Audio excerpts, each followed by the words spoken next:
Welcome back to Fishing Alberta. On today's show, we'll be fishing Dormer Lake with environmental technician Ken Slott. We've got some great brook trout action in a high mountain lake, so stick around. We'll be right back.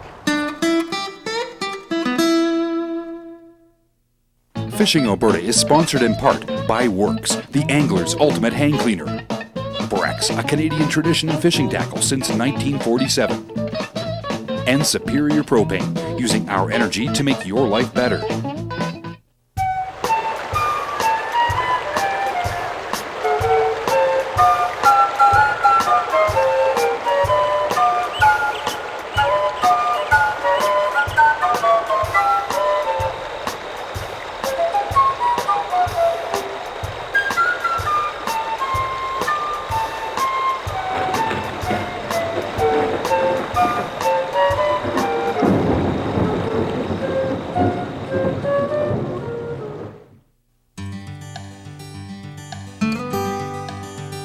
Welcome back to Fishing Alberta. On today's program, host Alex Kreis is joined by environmental technician Ken Slott for a unique Rocky Mountain horseback fishing adventure. The boys drove about 2 hours northwest from Calgary to the Sundre area. This scenic location is the home of Sunset Horseback Holidays, a full-service vacation retreat and horseback riding stable. Alex and Ken arrived the evening before the big trip and enjoyed a comfortable stay in one of the guest cabins at Sunset's Panther Mountain Retreat. After a good night's sleep, the guys were treated to a hearty home-cooked breakfast before heading out to the barns to meet up with Dwayne and Suzanne, owner-operators of Sunset Horseback Holidays. Getting ready for a big fishing trip requires a lot of preparation and a lot of packing, but when you're heading into the high mountain country on horseback, the workload is doubled. Dwayne and Suzanne have been working with horses most of their lives and have got the packing process down to a fine art. With great care for the horses and the production equipment, Dwayne and Suzanne expertly outfit the horses with pack saddles and then meticulously load all of the gear. The big challenge here is to make sure that each load is a comfortable weight for the horse, equally balanced and fully secure. Once the horses and wagon were loaded, Alex met up with Dwayne to talk about the day ahead.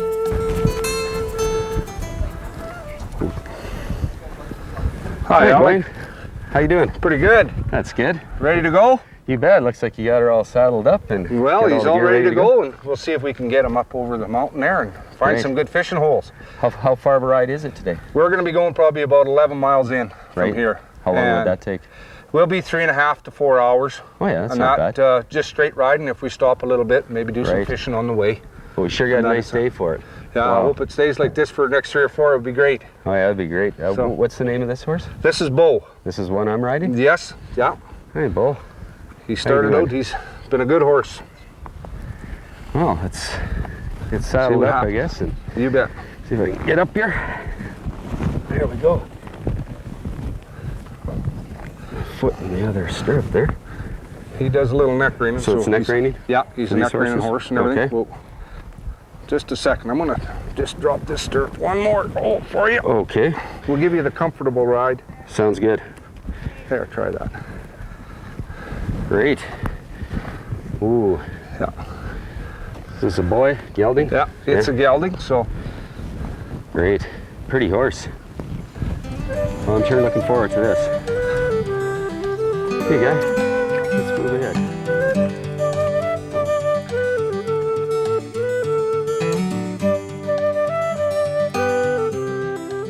The horses at Sunset Horseback Holidays are well trained and no strangers to inexperienced riders. Dwayne kept the crew moving at a good steady pace and shared a wealth of information about horseback riding and the history of the area. See Al, on these trails that are coming down here along the river? Those are the elk that are migrating out of Banff National Park. Their winter feeding ranges there at the J.I. Mountain, which we came by yesterday. Right. Before we got into the top camp and that, so. How far are we from the park here? About 1.5 kilometers. The top peaks of the mountains from that one, and then go straight through to this one over here. And what the Banff National Park has done is made a cut line through, so you know that you're inside Banff National Park once you get to that cut line. And then they take and where there's a sign put up right on the horse trails and that going through into the park. And what it does is it takes and shows you about the bears and the fishing and etc. The interesting points of interest that they want you to know before you go into the park. Right, and I imagine they also need the boundary so the hunters and the fishermen know when they're crossing into the park. Yes, that's the main reason of it, that you know that you're into the national parks. Right. Yeah. And this river here, this is the Dormer River, and it's we're up about 3 kilometers from where it runs into the Panther River. Okay. And then from here it's about 20-25 minutes up to Dormer Lake from here. And what kind of fish are we going to expect to catch up here? In Dormer Lake, it's stocked with eastern brooks, Okay. and they're ranging anywhere from 6 to 8 inches up to 24 inch. Ooh, so there's some nice hogs in there. Yes, very nice. It's really good fishing, and they got a little fight to them. And we should be coming into some fall spawning colors soon. They're going to start changing, Yeah. so they'll be real pretty fish too. Yeah, they are. Yeah, Boy. they really are. So. Well, I'm I looking guess- forward to hooking onto a nice big brookie like that. Yeah, Sure. we'll do her here. Okay, let's have at her. The scenery and the ride were terrific, and after 4 hours on horseback, the boys were a little sore, but none the worse for wear, and eager to get right at the fishing. With the limited time they had on Dormer Lake, Alex and Ken agreed that they would have the best chance of success if Ken floated the rubber dinghy and did some fly fishing, while Alex used a creative method of spin casting with flies from shore. As it turns out, both techniques proved quite successful. Here's the highlights from an afternoon of brook trout fishing on Dormer Lake. There we go, I'm right. There we go. Oh yeah, nice one. Nice one. Boy, did he take it nice. And I lost him. Here we go. Oh, got him. Came back and took it a second time. Or it could have been a different one. Lots of them in here. There we go. Come on, brookie. A really nice red underside. They're fall spawners, so they're coming into the fall spawning season. With brookies, they probably have some natural reproduction in this lake. Here we go.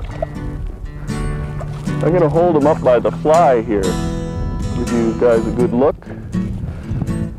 Just a nice, this one's only about 8 or 9 inches. Let him calm down a little. Just barely, I can give him a little shake and he'll be gone. There he goes. He's got pretty good teeth there, ripping my fly up a bit. I don't think it matters much. They're pretty forgiving here as far as taking flies. Just get one that floats really nice, one that you can see, and give a good hook set when you do get them. Just take it a little slow, take your slack out. There we go. Nice little brookie came up. Oh, not so little. It's really quite a nice one. Giving me head shakes. Bring him to the surface here.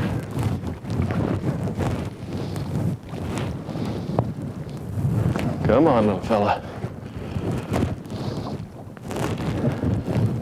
Weeds are where the food is, so that's where they're concentrating themselves. Here's a good fight.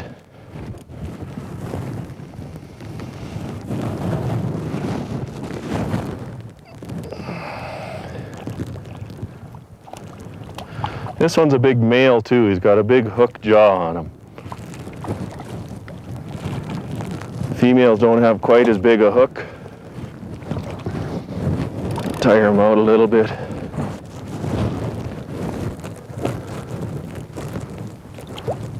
Come here. One more time. There we go. Up just in the roof of the mouth. Not too hard. There we go. There's those white leading edges of the fins. Real nice and really red spots. They're a lot redder than the bull trout. They're real red.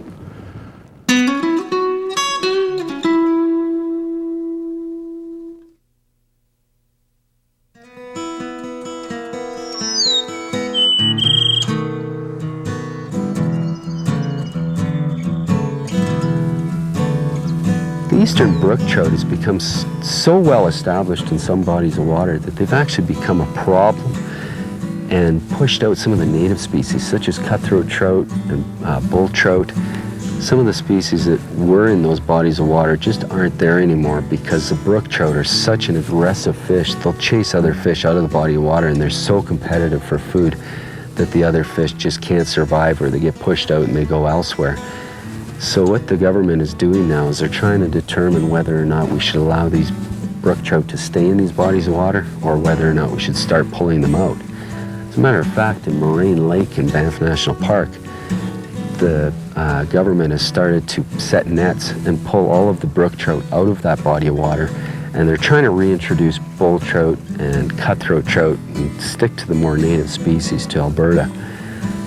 Lakes like this, where I don't believe there was any natural fish at any time, probably isn't a big problem, but this is some of the stuff that the government's studying right now to try to determine what we should really do with the brook trout. But they sure are feisty little fish, and they're pretty, so. But we don't want to sacrifice our native species for other species.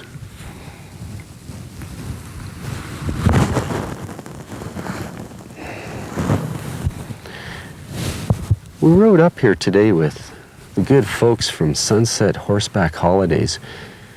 They have a base camp down at the Dormer Mountain Tent Camp, and it's just great. I mean, it's fantastic. The food has been wonderful. The hospitality has been just outstanding.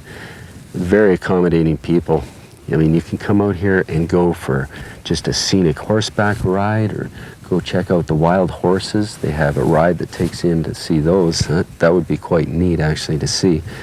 And the wildlife is outstanding. Some of the best elk and sheep habitat in this area. So if you want to come out just for a day ride, or come into a spectacular lake like this and catch some of these beautiful brook trout, there's another lake that they take people to also. It's called Ice Lake, and it's got native West Slopes cutthroat in it. I didn't make it up there. It's supposed to be quite the ride. I was told by Dwayne that it's a very steep ride up and a very steep ride down, and it's just loaded full of really nice native West Slopes cutthroat. But this one was a little easier ride in today, and when we got up this morning, it was a little bit iffy on the cloud cover. It was sitting at about 7,500 feet, he was telling me, and the lake itself is at 8,500 feet. So even if we would have got up there, we would have been sitting right in the clouds and probably in the rain, and it just wasn't worth it. So this is where we came today, and it's just a fantastic little lake. So come on up here and give it a try. It's a beautiful place to come, and these people treat you like gold.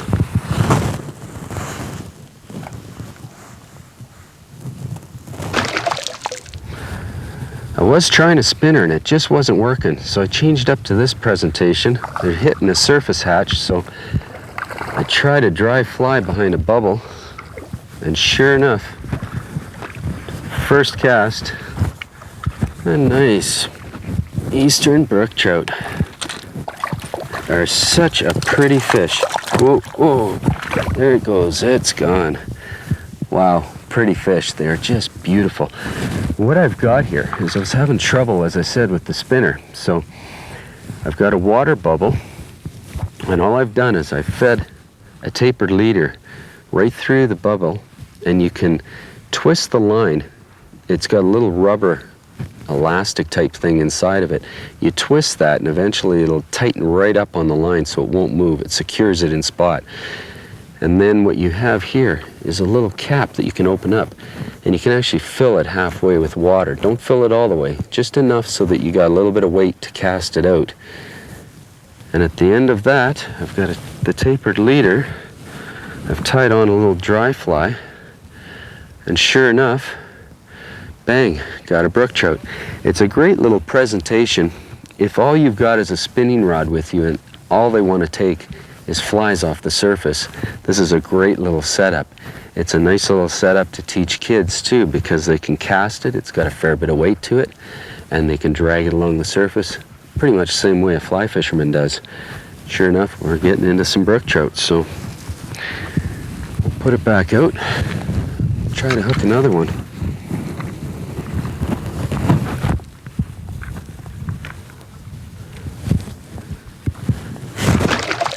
There we go. Whoa, I thought I saw a fish coming after it, and it's a good one. Wow, this guy's got some bulldogging going on.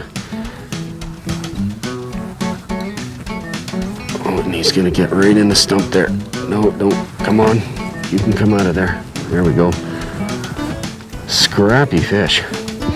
Well, not as big as I thought he was, but still, nevertheless, great fish. Come on. Come on. Where do I got you? Come on. Ooh, yes. Beautiful. Beautiful, beautiful fish. Ooh. Come here. Oh, I just got him on the fin. I don't know how that happened. He probably struck at it and missed it. Somehow. Got the hook. Come here. Come here. They're very, very slippery fish. These are a member of the char family. Very closely related to bull trout and some of the other members of the char. Wherever they're close to the ocean, there's actually sea-run strains of brook trout also. Just like any other char. They're just in the fin. Very difficult to get out when it's in the fin. Whoa, and it's gone. Ooh, beautiful fish, beautiful fish. Here we go. As I mentioned, these are a member of the char family. So they're a fall spawner, and we're in the middle of August here, so they are starting to get their fall colors, as I mentioned earlier. And they're very, very pretty. When they're in full spawn, the bellies are almost just pure red, bright, bright fire red. And one of the most beautiful fish you can catch. They're not the largest on average, but definitely one of the prettiest fish.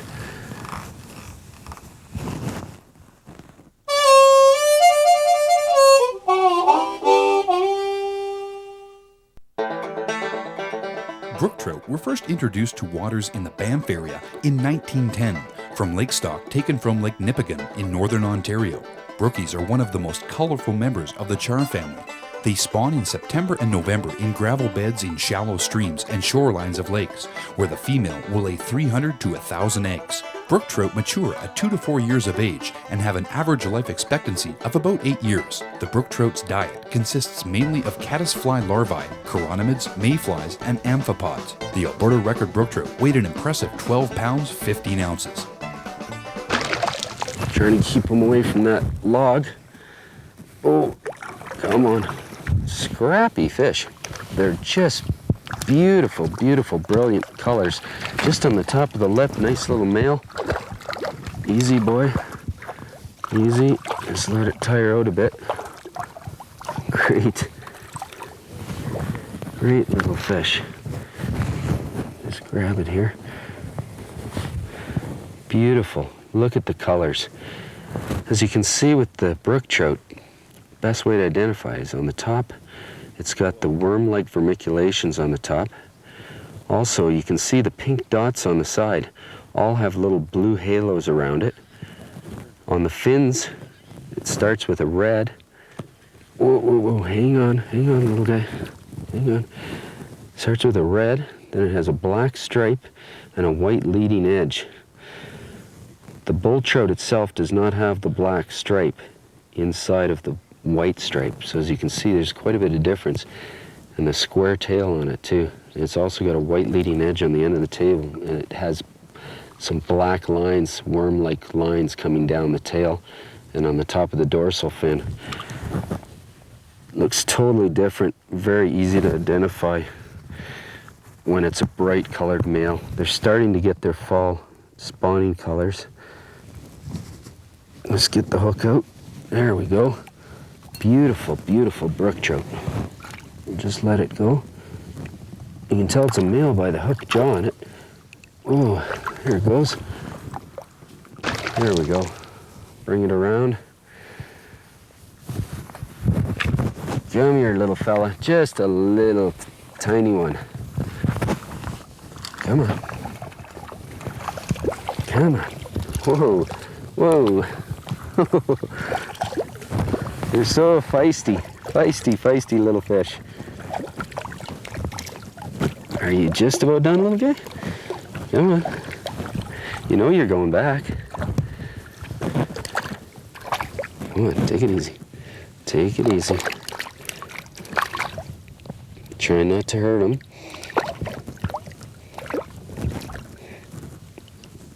Here we go. Come on. We're just gonna pull the fly out.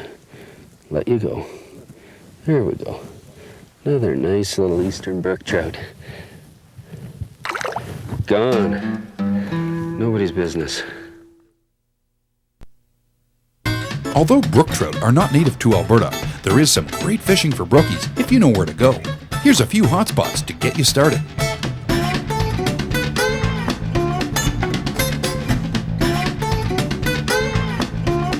For exact directions to these and other fishing hotspots in Alberta, log on to fishalberta.com. Another beautiful Dormer Lake brook trout. Gone back to be caught again another day. Well, folks, if you want to come out for a great time, get a hold of the people at Sunset Horseback Holidays. They got a beautiful base camp down at the Dormer Mountain Tent Camp. It's a wonderful camp. The food's great. Hospitality is unbelievable. Dwayne and Suzanne will put you on a great time. You got the opportunity to go see some wild horses, maybe just go for a scenic ride. You might see some wildlife. There's sheep, there's elk, there's everything in this area. It's just a wonderful, beautiful place to come to. So if you want to come out, have a good time, get a hold of those folks and they'll show you a time of your life. That's all the time we have for this week. I want to thank you for tuning in. I'm Alex Kreis, and we'll see you again next week on Fishing Alberta.